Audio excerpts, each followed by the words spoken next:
Good morning ધોરણ 11ના વિદ્યાર્થી મિત્રો, ભૂગોળ વિષયમાં પ્રકરણ 7 ભૂમિના સ્વરૂપો, જમીનના અલગ અલગ સ્વરૂપો વિશે આપણે અભ્યાસ કરી રહ્યા છીએ. તો એની અંદર મુખ્ય ભૂમિના સ્વરૂપો તો પહેલું છે પર્વત. પૃથ્વી સપાટીની આશરે 26% ભાગ ઉપર પર્વતો આવેલા છે. પૃથ્વીની કેટલા ટકા કે પૃથ્વીના જે 26% ભાગ છે, આખી પૃથ્વી, એના ઉપર પર્વતો આવેલા છે. ઊંચાઈ એ પર્વતની મુખ્ય લાક્ષણિકતા છે કે આપણે ખબર જ છે કે દરેક વસ્તુનું લક્ષણ હોય કે એ લક્ષણના આધારે કહી શકીએ કે આ વસ્તુ છે. સપાટ મેદાન હોય તો એનું લક્ષણ શું છે કે જે જમીન સપાટ હોય તો આપણે એને મેદાન કહીએ. તો ઊંચાઈના આધારે જ આપણે કહીએ કે ભાઈ આ ઊંચું છે તો એ પર્વત છે, તો એનું એ મુખ્ય લક્ષણ છે, એનાથી આપણે એને ઓળખી શકીએ. સમુદ્ર સપાટીથી આશરે 900 મીટરથી વધુ ઊંચાઈ ધરાવતા, સમુદ્રની સપાટીથી 900 મીટરથી વધુ ઊંચાઈ ધરાવતા, ક્યાંથી ગણવાનું છે? સમુદ્રની સપાટીથી 900 મીટરથી વધુ ઊંચાઈ ધરાવતા હોય. ઊંચા નીચા ઢોળાવો કે એનો જે ઉપરનો જે ઢોળાવ, કાંઈ આપણે જોયું કે પર્વત એકદમ સીધું જ હોય, ક્યાંક ઊંચું નીચું ઢોળાવ હોય એટલે કે ઢોરા જેવું હોય. અને સાંકડા શિખર ક્ષેત્રો ધરાવતા. ભૂમિના સ્વરૂપને પર્વત કહે છે. અને કે સાંકડા શિખર ક્ષેત્રો એટલે કે ઉપરનો ભાગ જે સાંકડો શિખર જેવો હોય, ટોચ જેવો હોય, તેને પર્વત કહે છે. આ બધી લાક્ષણિકતા હોવા છતાં ઊંચાઈનો આંક પર્વતની સાચી ઓળખ નથી. હવે શું કહે છે કે આ બધા લક્ષણ હોવા છતાં અને એ વસ્તુ ઊંચી હોય ને એ પર્વત ઊંચો હોય તો એની સાચી ઓળખ નથી. બધી લાક્ષણિકતા હોવા છતાં આ બધા લક્ષણો એમાં છે કે ઊંચા નીચો ઢોળાવો છે, આ બધુંય છે, છતાં ઊંચાઈનો આંક પર્વતની સાચી ઓળખ નથી. ઊંચો છે એટલે પર્વત નથી, એની સાચી ઓળખ નથી. એના માટેના બધા લક્ષણ હોવા જોઈએ. જેમ કે તિબેટનો ઉચ્ચ પ્રદેશ 5000 મીટર કરતાં વધુ ઊંચો હોવા છતાં તેને પર્વત કહેવામાં આવતો નથી.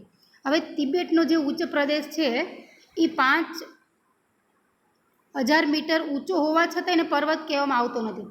એનું કારણ શું હશે? તો એનું કારણ શું હશે કે એની ઊંચાઈ છે પણ એનો જે બીજા લક્ષણો નથી. એ આખો ભાગ જ સપાટ છે.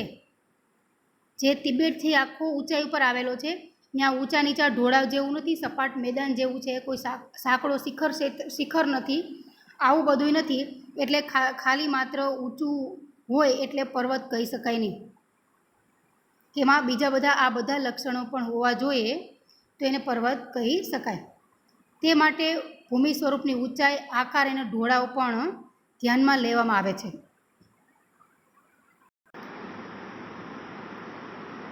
અને તેની સાથે ભૂમિ સ્વરૂપની ઊંચાઈ, એનો આકાર, એની ઊંચાઈ કેટલી છે, એનો ઊંચાઈ તો આપણે જોઈ લીધી કે હાલો તિબેટનો ઉચ્ચ પ્રદેશની ઊંચાઈ વધારે છે, પણ એનો આકાર અને એનો ઢોળાવ પણ જોવામાં આવે છે, એને પણ ધ્યાનમાં લેવામાં આવે છે. ઊંચો પણ હોય, ઊંચા નીચા ઢોળાવ પણ હોય, અને એનો આકાર, ઉપરનો આકાર જે શિખર જેવો દેખાતો હોય, ઉપરનો ભાગ સાંકડો હોય તો જ એને પર્વત કહી શકાય. તો જે તિબેટનો ઉચ્ચ પ્રદેશ છે તે ઊંચો છે ખરી, પણ એને બીજા લક્ષણો નથી. એનો આકાર, ઢોળાવ, આવી બધા લક્ષણો એમાં નથી, એટલા માટે એને પર્વત કહેવામાં આવતો નથી. એને માત્ર શું કહેવામાં આવે? ઉચ્ચ પ્રદેશ. કે ઊંચો તો છે પણ ઉચ્ચ પ્રદેશ, એ પ્રદેશ છે આખો ઊંચો છે એટલે એને ઉચ્ચ પ્રદેશ કહેવામાં આવે છે, પણ પર્વત કહેવામાં આવે નહીં. હવે પર્વતોના પ્રકારો. નિર્માણ પ્રક્રિયા અનુસાર પર્વતના મુખ્ય 2 પ્રકાર પાડવામાં આવ્યા છે: ભૂગર્ભિક અથવા ભૂસંચલનીય પર્વત, ભૂસંચલનીય પર્વત અથવા અવિશિષ્ટ પર્વતો. આ જે એના 2 પ્રકારો છે, આપણે જોઈએ ભૂગર્ભિક પર્વતની અંદર ગેટ પર્વત અને ખંડ પર્વત, અને અવિશિષ્ટ અથવા શેષ પર્વત એની અંદર ઘુમ્મટાકાર પર્વત અને જ્વાળામુખી પર્વત. હવે પહેલાં આપણે ગેટ પર્વત, જે ભૂગર્ભિક પર્વતનો પ્રકાર છે ગેટ પર્વત, એના વિશે આપણે પહેલાં અભ્યાસ કરીએ. જો મિત્રો નીચે એની આકૃતિ પણ બતાવેલી છે, ગેડીકરણ 2 એટલે ગેડ પર્વત, એનું નામ જ છે કે વચ્ચે ગેટ પડે છે, ઊંચો ભાગ, વચ્ચેનો ભાગ ઉંચકાઈ આવે છે, અથવા એક ભાગ ઉંચકાય વળી પાછું બેસી જાય ઉંચકાય, એવું આકૃતિ 2માં એવું જોવા મળે છે. પ્રસ્તર ખડકોવાળા ભૂસંતિત ધરાવતા પ્રદેશોમાં, કે જે પ્રદેશોમાં પ્રસ્તર ખડકોનું પ્રમાણ વધારે છે ત્યાં ભૂસંચલનને કારણે, એટલે કે પૃથ્વીના પેટાળની અંદર કોઈ હલચલન થાય છે, જે પૃથ્વીના પેટાળની અંદર કોઈ સંચલન થાય છે, કે આપણે અગાઉ ભણી ગયા ને કે લાવાનું સંકોચન વિસ્તરણ થાય એના કારણે ઉપરની જે જમીન છે હલવા લાગે છે. તો આ ભૂસંચલનને કારણે પેદા થયેલું અને ક્ષૈતિજ દિશામાંથી લાગતું દબાણ, એટલે કે સમાંતર દિશામાંથી લાગતું દબાણ, એમાં નીચેનો જે ભાગ છે ત્યાંથી ને ઉપર સાઈડ દબાણ લાગે, તેમાં લહેર આકારની ગળીઓ પડે છે.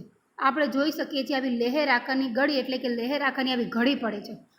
આપણે કેમ વચ્ચે વચ્ચે ઘડી પાડીએ એમ એને ગળી પણ કહેવાય. આવી રીતના લહેર આકારની ગળી પડે છે. કારણ કે આપણે સાદી ભાષામાં સમજીએ તો કે પૃથ્વીના નીચેનો જે ભાગ છે એની અંદર કોઈ દબાણના કારણે જે એ ભાગ છે અંદર કોઈ સંચલન, એટલે કે હલનચલનની ક્રિયા થાય છે, એના કારણે જે ઉપર ધક્કો મારે છે એના કારણે અમુક ભાગ છે ઉપસીને ઉપર આવે છે. આને ગેટ પર્વત કહેવાય.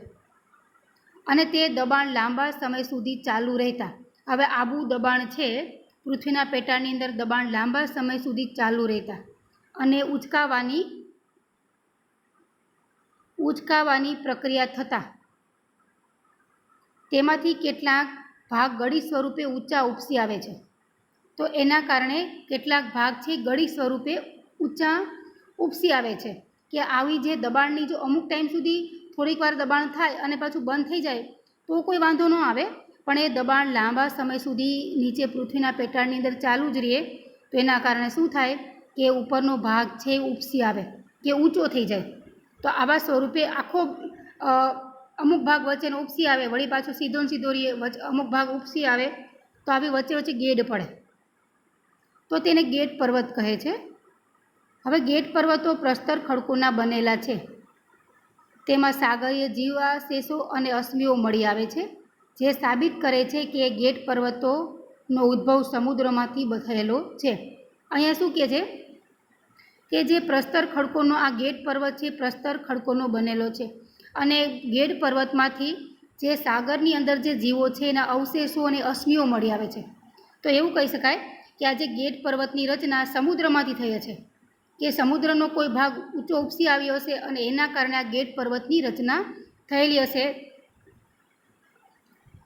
તો પછી કાળક્રમે એવું બને કે ત્યાં પછી પાણી હોય પણ નહીં અને ત્યાં અમુક ભાગ ઊંચો ઉપસી આવે, એટલે અથવા દરિયાની આજુબાજુ આવા પર્વતો જોવા મળે. તો તમે જોઈ શકો છો આકૃતિમાં કે જો ગેડીકરણ, કે અમુક ભાગ ઊંચો ઉપસી આવેલો છે, અમુક ભાગ નીચો છે, નીચેથી દબાણ થતાં વચ્ચેનો ભાગ ઉપસી આવ્યો છે. પછી આ એક જ ગેડ પડેલી છે, આની અંદર ઘણી બધી ગેડ પડેલી છે, કે આ એક ભાગ જો સીધો છે, વચ્ચેનો ભાગ ઉપસી આવ્યો છે, વળી સીધું છે, વળી પાછું ઉપસી આવ્યો છે, જ્યાં દબાણ વધારે હોય એ ભાગ ઉપસીને ઉપર આવે. તો આને આપણે કહી શકીએ ગેટ પર્વત.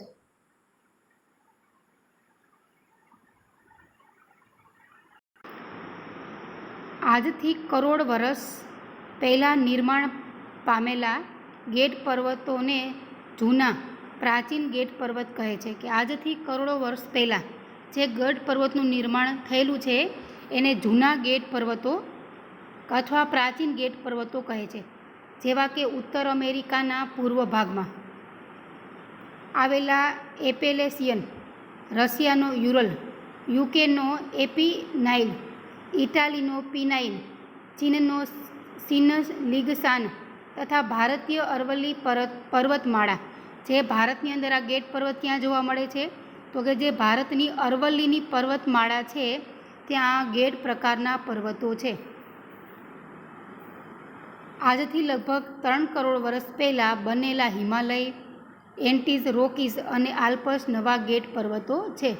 તો આજથી લગભગ કરોડો વર્ષ પહેલાં, કે ઘણા બધા કરોડો વર્ષ પહેલાં જે નિર્માણ પામેલા છે એમાં હિમાલય, એન્ટીઝ અને રોકીઝ અને આલ્પ્સ એ પણ નવા ગેટ પર્વતો છે. એ પણ ગેટ પર્વતો કહેવાય, કારણ કે એની જે પર્વતો છે એ આવા ગેડ પડે છે, વચ્ચે વચ્ચે આવી ગેટ પડે છે, એના કારણે એને ગેટ પર્વતો કહી શકાય.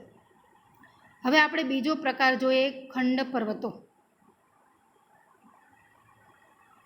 તો પૃથ્વીના આંતરિક બળોને કારણે કેટલીક વાર ભૂસપાટીના ખડકોમાં ફાટ કે સ્તરભંગ થાય છે.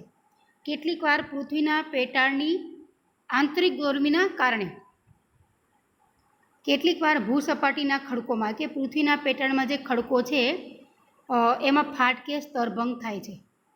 અને બે ઊભા સમાંતર સ્તરભંગની વચ્ચેનો ભૂમિભાગ ભૂસંચલનને કારણે ઉંચકાઈ આવે અથવા તો સ્તંભોની મધ્યનો ભાગ સ્થિર રહે અને આસપાસનો ભૂમિભાગ નીચે બેસી જાય ત્યારે ત્યાં ખંડ પર્વત રચાય છે. આપણે જોઈએ કે ખંડ પર્વતની રચના ક્યારે થાય કે પૃથ્વીના પેટાળની અંદર આંતરિક બળોના કારણે, એટલે કે પેટાળની અંદર કોઈ બળ લાગે.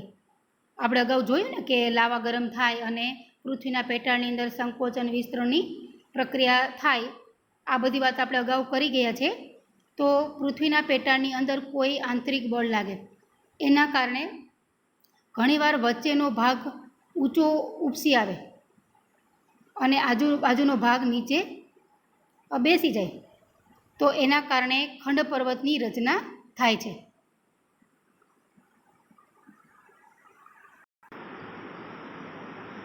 આપણે જોઈએ કે પૃથ્વીના આંતરિક બળોના કારણે કેટલીક વાર ભૂસપાટીના ખડકોમાં ફાટ કે સ્તરભંગ થાય કે જે પૃથ્વીના ઉપરનો ભાગ છે, પૃથ્વીના પેટાળની અંદર કોઈ ગરમીને લાગવાને કારણે ઉપરનો જે ભાગ છે એ ફાટી જાય અથવા એમાં સ્તરભંગ, ઉપરનું સ્તર ભાંગી જાય ને ઊભા સમાંતર સ્તરભંગની વચ્ચેનો ભૂમિભાગ કે બે સીધું સપાટ મેદાન હોય અને એનો વચ્ચેનો ભૂમિભાગ ભૂસંચલનના કારણે ઉંચકાઈ આવે કે જે વચ્ચેનો ભાગ છે ઊંચો થઈ જાય. પૃથ્વીના પેટાળની અંદર દબાણના કારણે ઉંચકાઈને ઊંચો આવે અથવા તો સ્તરભંગોની મધ્યનો ભાગ, અથવા એવું થાય કે સ્તરભંગ, જે સ્તર ભાંગી ગયો હોય એનો વચ્ચેનો ભાગ સ્થિર રહે અને આસપાસનો ભૂમિભાગ નીચે બેસી જાય કે ઉપરનો ભાગ સ્થિર રહે અને આજુબાજુના બે સાઈડના ભાગ છે નીચે બેસી જાય ત્યારે ત્યાં ખંડ પર્વત રચાય છે. ઘણીવાર એવું થાય કે જે આપણે ફરીવાર સમજીએ કે ઉપરની જે સપાટ જમીન હોય અને પૃથ્વીના પેટાળની અંદર ગરમીના કારણે કોઈ આંતરિક બળ લાગે એના કારણે એવું થાય કે જે ઉપરનો ભાગ છે એ ઊંચો થઈ જાય અને આજુબાજુનો વિસ્તાર છે એ એમ સમાંતર સીધો રહે. એટલે જે ઊંચો ભાગ ઊંચો થઈ ગયો એને શું કહેવાય? પર્વત કહેવાય. તો એને કેવો પર્વત કહેવાય? ખંડ કહેવાય, ખંડ પર્વત. ઘણીવાર એવું થાય કે વચ્ચેનો ભાગ બેસી જાય. કોઈ પૃથ્વીના પેટાળની અંદર કોઈ આંતરિક બળને કારણે વચ્ચેનો ભાગ બેસી જાય. જો અહીં તમને આકૃતિ બતાવી છે કે ફાટખીણ, વચ્ચેનો ભાગ બેસી જાય અને એમાં તિરાડ પડી જાય કે એમાં સ્તરભંગ થાય અને ત્યાં ખીણની રચના થઈ જાય, ઊંડો ખાડો થઈ જાય અને આજુબાજુના ભાગ છે બે એ સમાંતર સરખા જ રહે. એટલે એ બંને જો ખંડ પર્વત છે, અહીંયા ચિત્ર આપણે જોઈ શકીએ છીએ કે આંતરિક પૃથ્વીના પેટાળના આંતરિક બળને કારણે જે ઉપરની જમીન છે એ ફાટી ગઈ છે. એટલે વચ્ચે ખીણ જેવું ફાટખીણ બની ગઈ છે, ઊંડી ખીણ જેવું બની ગયું છે, કારણ કે વચ્ચે તિરાડ પડતી ગઈ, મોટી થતી ગઈ એટલે ઊંડો વચ્ચે ખાડો થઈ ગયો. અને આજુબાજુના ઉપર જો લખેલું છે ખંડ પર્વત, એ આજુબાજુના જે બંને ભાગ છે એવા સમાંતર સીધા જ રહ્યા એટલે એ બે પર્વત થઈ ગયા અને વચ્ચેનો ભાગ બેસી ગયો. હવે બીજી આકૃતિમાં આપણે જોઈએ કે બીજી આકૃતિમાં એવું જોવા મળે છે કે ઘણીવાર એવું થાય કે ઉપરનો ભાગ છે એ ઉપસી આવે અને આજુબાજુનો ભાગ છે એ સમાંતર રહે, તો એને પણ ખંડ પર્વત કહેવાય. તો ત્યાં પણ પર્વતની રચના થઈ જાય. તો આકૃતિ પ્રમાણે આપણે જોયા કે આ ખંડ પર્વત આને કહેવાય. પરંતુ જો તેનો એક તરફનો ઢોળાવ તીવ્ર હોય અને ઉપરનો શિખરનો ભાગ સપાટ મેજ જેવો હોય તો તેને ઉચ્ચ પ્રદેશ કહે છે. પણ હવે ખંડ પર્વતમાં કેવું થાય કે એનો એક તરફનો ઢોળાવ તીવ્ર, એટલે કે તીવ્ર હોય ને ઉપરનો શિખરનો ભાગ સપાટ મેજ જેવો હોય કે ઉપરનો ભાગ છે, જો તો આપણે ખંડ પર્વતમાં જોઈએ છીએ કે ક્યાંય શંકુ આકારનું કંઈ દેખાતું નથી. આપણે અગાઉ વાત કરીને કે પર્વત હોય, આ જે પર્વત આપણે કોને કહી શકીએ કે એનો ઉપરનો ભાગ સાંકડો શિખર જેવો હોવો જોઈએ, કે ઉપરનો ભાગ શંકુ આકારનો સાંકડો શિખર જેવો હોવો જોઈએ, એમાં ઊંચા નીચા ઢોળાવા હોવું જોઈએ. તો અહીંયા તો એવું કાંઈ જોવા નથી મળતું. ઉપરનો ભાગ કેવો છે? સપાટ મેજ જેવો છે, ઓલું જે હોય ને મેજ, આમ સ્ટેજ ઊભું રહેવાનું હોય એને મેજ કહેવાય. તો મેજ જેવો સીધો સપાટ છે, તો આને શું કહેવાય? તો આને પછી પર્વત ન કહેવાય, એને ઉચ્ચ પ્રદેશો કહેવાય. તો ક્યારેક આવા ખંડ પર્વતો આવા પણ હોય તો એને પર્વત ન કહી શકાય, પણ એને શું કહેવાય? ઉચ્ચ પ્રદેશ કહેવાય. કેમ કે ઉચ્ચ પ્રદેશનો જે ઉપરનો ભાગ છે એ સપાટ હોય, ત્યાં શંકુ આકારનો કે શિખર ક્ષેત્ર જેવો ઉપરનો ભાગ હોય ન હોય. અને અમુક ખંડ પર્વતમાં એવું પણ બને કે એનો ઉપરનો ભાગ છે એ શંકુ આકારનો હોય તો એને ખંડ પર્વત કહી શકાય. અને વચ્ચેનો ભાગ જે નીચે બેસી જાય, અને જે વચ્ચેનો ભાગ જે નીચે બેસી જાય તેને ફાટ ખીણ કહે છે. જો આપણે અહીં આકૃતિમાં જોઈએ છે કે વચ્ચેનો ભાગ નીચે બેસી ગયો છે અને એમાં ખીણ જેવી રચના થઈ ગઈ છે, તો એને ફાટ ખીણ કહેવાય. અને આ ફાટ ખીણની બંને તરફ ખંડ પર્વતો રચાય છે. તો આ ફાટ ખીણની બંને બાજુ ખંડ પર્વતો રચાય છે કે વચ્ચેનો ભાગ છે એ ફાટી ગયો છે અને બેસી ગયો છે, ઊંડો ખાડો થઈ ગયો છે, અને આજુબાજુનો જે બે ભાગ છે એ એમને સીધો ને સીધો ઊંચો રહી ગયો, એટલા માટે એને ફાટ ખીણો કહેવાય. હવે યુરોપના રહાઈન નદીની ફાટ ખીણની પશ્ચિમે બાજુએ વોસજીસ અને પૂર્વમાં બ્લેક ફોરેસ્ટ એ ખંડ પર્વતના દ્રષ્ટાંત છે. નર્મદા ફાટ ખીણની ઉત્તરે વિંધ્ય શ્રેણી અને દક્ષિણે સાતપુડા શ્રેણી આવેલી છે, જે જર્મનીનો હોર્સ પર્વત ખંડ પર્વતનું દ્રષ્ટાંત છે. આ બધા ખંડ પર્વતના ઉદાહરણો છે. આટલી જગ્યાએ ખંડ પર્વત જોવા મળે છે. તો ભારતની અંદર ક્યાં જોવા મળે છે? તો નર્મદાની જે ફાટ ખીણની ઉત્તરે વિંધ્ય શ્રેણી, જે વિંધ્યાચળ પર્વતો આવેલા છે, અને દક્ષિણ બાજુએ સાતપુડાની જે પર્વત શ્રેણીઓ આવેલી છે એ આવા ખંડ પર્વત છે. તો મિત્રો આજે આપણે ગેડ પર્વત અને ખંડ પર્વત વિશે અભ્યાસ કર્યો. આના પછીના લેક્ચરમાં આપણે ઘુમ્મટ આકાર પર્વત વિશે અભ્યાસ કરીશું. અને વિદ્યાર્થી મિત્રો, તમે આ પર્વતના જે પ્રકારો છે એ પાકા કરી લેશો. Thank you.